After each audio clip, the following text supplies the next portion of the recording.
Bem, vale ressaltar que nós estamos usando, né, um tipo de notação para representar derivadas parciais de primeira ordem ou de ordem superior, né, segunda, terceira ordem. Porém, existem outras notações. Assim como nós vimos lá no cálculo 1, né, essa derivada aqui, ó, derivada, né, em relação à variável x, tá certo? Nós poderíamos usar outros tipos de notação, tá?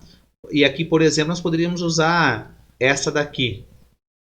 Nesse caso, pessoal, para a variável y, a gente está usando essa. Poderia usar qualquer outra. A mais comum é essa. Em alguns casos, a gente vai usar essa daqui. Tá? No cálculo não, no cálculo 2 mesmo que a gente viu, né? Derivadas parciais aí de primeira ordem.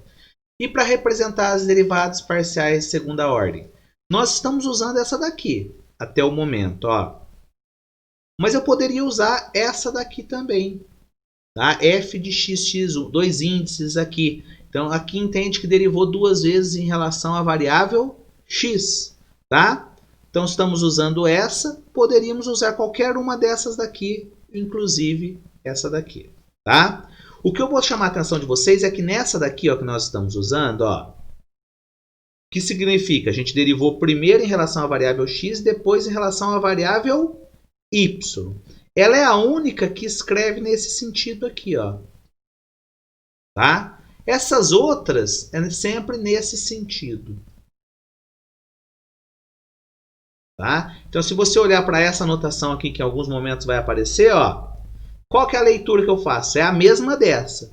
Mas perceba que a ordem está ao contrário. Aqui está yx, né? Aqui está xy. Então, qual que é a ordem de derivação? Aqui nesse caso, primeiro eu derivo em relação a x, depois eu derivo em relação a y. Aqui também, primeiro eu derivo em relação a x, depois eu derivo em relação a y. Perceba que duas notações para representar a mesma coisa, mas a ordem aqui embaixo aparece ao contrário, tá? Vale ressaltar que isso acontece porque aqui, ó, essa notação quer dizer isso, ó, derivada em relação a y, né, da derivada da função primeiro em relação a x. Por causa disso daqui, ó, o x aparece do lado de cá e o y aparece do lado de cá. Aqui não. Aqui imagina assim, ó, você tem a função f.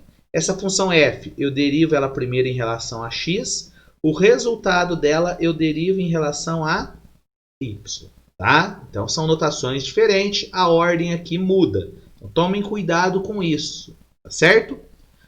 A mesma coisa vale para essa daqui, derivada de segunda ordem da função f, derivei primeiro em relação a y, depois em relação a x, tá?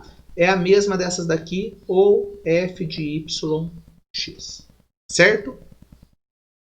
Foi o que eu mostrei aqui, ó, ali em cima, tá? A mesma coisa vale para derivadas de ordem superior. Então, olha lá, derivada de terceira ordem da f, derivei primeiro em relação a z, depois em relação a y, depois em relação a x. Então, quando eu uso essa notação, eu tenho que lembrar que a ordem que eu fui derivando é essa daqui, ó. Porém, essa daqui, derivei primeiro em relação a z, depois em relação a y, depois em relação a x. Nessa notação, a ordem é essa. Certo? E com isso, pessoal, então, a gente finaliza o conteúdo dessa semana. E aí ficam alguns exercícios para vocês treinarem aí derivadas de ordem superior.